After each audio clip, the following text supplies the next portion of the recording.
Hey guys, welcome back to the channel. It's your boy. We are back today.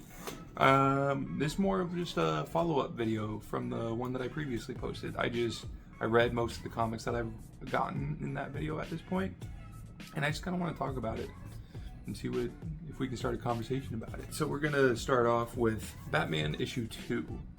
If you remember in my previous video, I was talking about how I was super excited for this run, and I mean, honestly, it held up for me. It was really good. It kind of dived more into the backstory with Tim Drake a little bit, like Tim and Bruce's dynamic a little bit more. Also, there was a cameo of Damian Wayne in there, so maybe we'll see Damian Wayne pop up more. It starts off with Robin dealing with a robbery of sorts, and these cops show up and they try to stop the criminals and Robin, because at this point there's a new commissioner, Vandal Savage, and he's just completely against vigilantes, and he's after Batman and Robin, that whole thing. But you get this nice little panel, Robin taking down the bad guys, cops coming in, he's trying to run away from it. He gets put into this pretty crazy predicament where he's locked up with all these criminals, and he's handcuffed and shot in the side from a cop, and so he's got to deal with that. He gets out of it, Batman comes through, the cops are like, hey, we have to put you under arrest or whatever, and one of the other cops is like, these are the good guys, we don't need to arrest them or anything like that. Batman's just like, nah, you shot and killed people, I'm opposing you. Like, he's like, I don't mess with that stuff. No police brutality up in here. But it ends off with Vandal Savage kind of announcing to Gotham City, Batman and Robin are now like public enemy number one, essentially, against the GCPD. For those of you that don't know Jim Gordon, he's still in the comic. He's just kind of just a regular cop at this point. Like, he's retired. Vandal Savage kind of pushed him out of office for nefarious purposes that we yet don't know about. Batman issue 2, 10 out of 10. Just like the first one, love it. Can't wait for the third issue. I talked about how I had the 4 issues of Absolute Flash. I read all those. Honestly, really good. Like, the story picked up more so, I'd say, in the 3rd issue. The 2nd issue was more of just Wally West trying to get away from everyone and like find his peace and like try to figure out what's happening to him, because he underwent some sort of experiment, but he doesn't know, and the reader doesn't know essentially what happened. It had something to do with Barry Allen, but Barry Allen's not there anymore. He's getting these visions of Barry Allen, like being like, help me kind of thing. He and the reader doesn't know what's happening. Also, something really interesting with Absolute Flash, they changed up Gorilla Grodd in like kind of a funny, interesting way to me. Instead of him being a gorilla, he's literally just this monkey here. I had no idea what this was before, but this is Gorilla Grodd. It's just the monkey that they experimented on, and he has telepathy and stuff like that. He ends up being Wally's companion throughout the rest of these comics. They have like telepathic conversations, talking to each other. The monkey's like, no, you don't need to do this by yourself. Like, we can help each other, which I think is so cool. And then eventually in issue 4, Wally finds a place that he can kind of calm down at. There's this like shelter that he gets put into for younger people, because he's only supposed to be 15 in this series. He gets put there, but then the government is following him along with Captain Cold, Captain Boomerang. Her name is Glider. I keep forgetting her name, but her name is Glider. So he got away from them.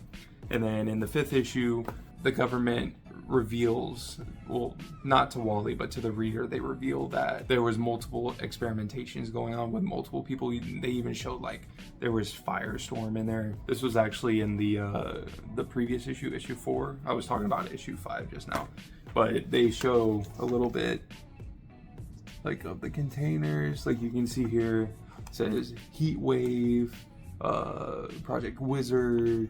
On the ground here it says Project Firestorm. So it's like laying the groundwork for these other side characters that probably are going to pop up later on, I'm guessing, at this point.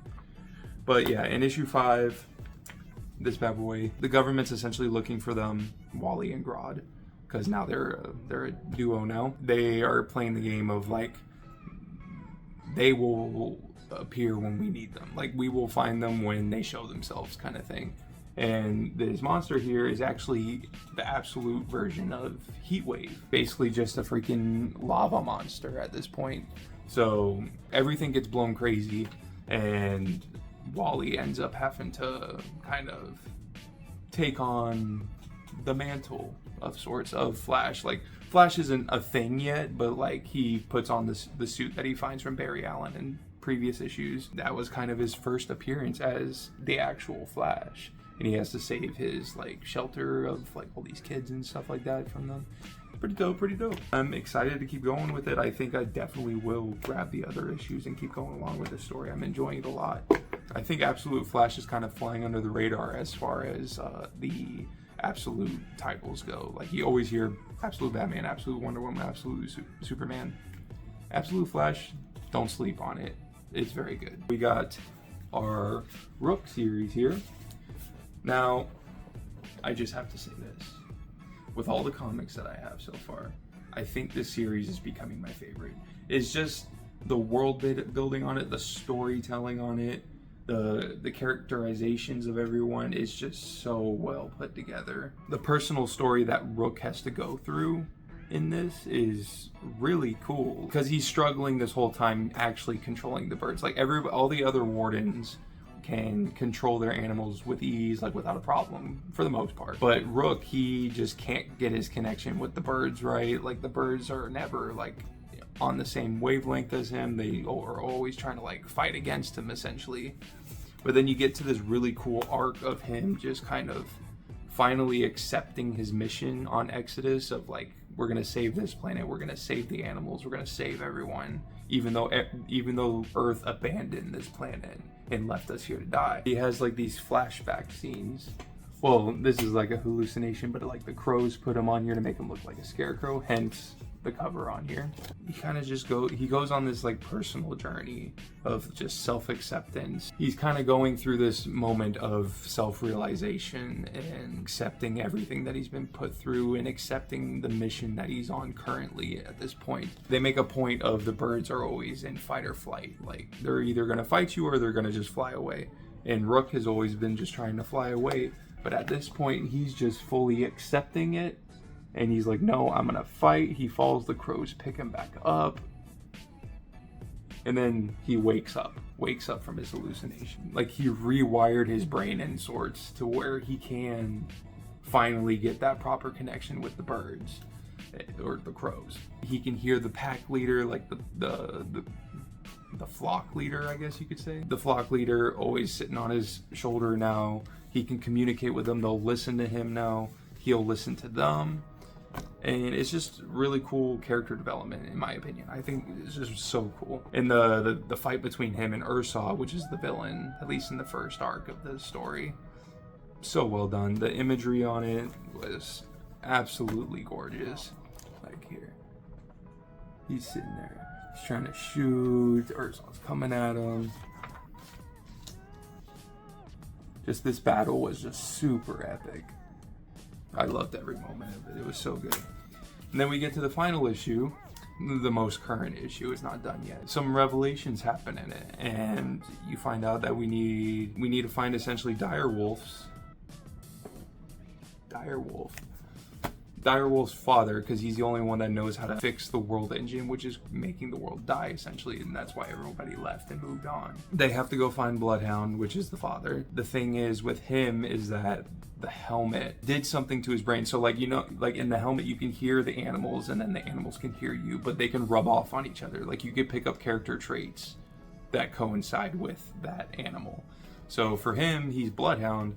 So like dogs and stuff like that. It did something to him to where he became feral essentially, and he has like no communication anymore. He's like running on all fours everywhere. And like his daughter just said that, oh yeah, he's dead. Like, he's just gone. Like, there's nothing about him that's there anymore.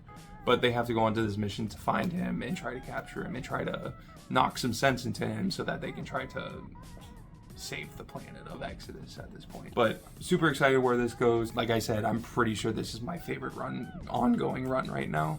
I'm super excited to see more of it. Rook Exodus, if you haven't read it, go freaking read it. Okay, so this is an honorable mention. I did have Infinity Gauntlet, but I'm not done with it yet. I haven't even started it, but I'll probably be reading this today or tomorrow. For an honorable mention, because I felt bad talking about all these Absolute titles and stuff, I feel like I need to bring up Absolute Batman.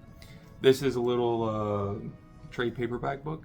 It has the first 6 issues in it, because my comic shop, they didn't have in chronological order. They just had like random issues from throughout the series. So I saw this and I was just like, all right, bet, we're gonna get the first 6 issues in and call it a day. This was a really interesting story. Like, it basically takes the character of Batman and flips it on his head. So he doesn't have money anymore. He, like, works from the ground up. He's just a common worker. He can build the cities. He's worked in maintenance. He's basically learned the ins and outs of everything about Gotham, but working as a commoner. No money to his name. He makes all this stuff on his own. Like the suit and the grappling hooks and basically all of his gadgets he built on his own. The biggest difference in my opinion is that his mother is still alive. Dad is still dead, but Martha is still alive.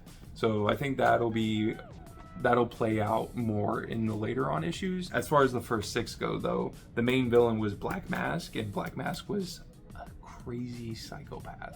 He was absolutely insane. No regard to human life at all. Just snapping necks, killing people. Doesn't matter who you are, he doesn't care at all as long as he gets what he wants. And he's essentially sending everybody on like bounty hunts essentially. Like he's sending everyone these masks within the city. It gives them like bounties on who to kill and you can make this much money and stuff like that. So it sends Gotham to a frenzy essentially. Of course, Batman comes through, beats them all up by the end of it. Black Mask actually kicks his butt at one point to where Batman has to retreat. Also, side note, I know that there was memes going around about this, but when I read this part here, literally just drop kicks a kid. To me, I was just reading that, I was like, oh, okay, like, yeah, sure, at that point. The kid was a bad guy, he was with Black Mask. Who cares? It's okay. But like here, Black Mask and his goons, they're all messing with him. He gets trapped. Eventually he gets to a point where he has to retreat. It's all just really good stuff. Again, a Scott Snyder book. Anything Scott Snyder to me is always going to be absolute peak, absolute fire, absolute Batman. Also, the change up with the villains is interesting too. The fact that a lot of Batman's villains are his childhood friends in this. The Riddler, Penguin, Two-Face, Catwoman, Waylon Jones with Killer Croc. They were all childhood friends to him. So there's a point in the book where they're all just sitting back playing poker, you know, talking about what's going on in Gotham. Eventually they do realize that Bruce Wayne is Batman because they are close friends. It's just a cool dynamic to see. You never really see any stuff like that. I do kind of know relatively what happens to some of these characters, but I've been avoiding spoilers on the purpose of I want to read it for myself and find out. Absolute Batman, absolutely fire. Alright guys, and I think that's gonna probably wrap it up for me. I just wanted to talk about the books that I showed y'all and review them and give you guys my opinions on them. All of them so far I could recommend to everyone. Like, they're all really good. I haven't really run into anything that I don't like. Absolute Flash, like, it slows down a little bit, I'd say, in like the 2nd issue, but it still picks up and it's pretty good. That's gonna wrap this up. Thank you for all the love and support on the last video. It was honestly really cool to see all the support on it, and it just motivated me to keep doing this. So yeah, again, let me know if there's any comic recommendations, Marvel, DC, indie, whatever. I don't care what it is. Give me some recommendations, and who knows, I might pick it up and might review it on one of these videos. Share love, happiness, positivity, happiness. Read more comic books. Have a good day.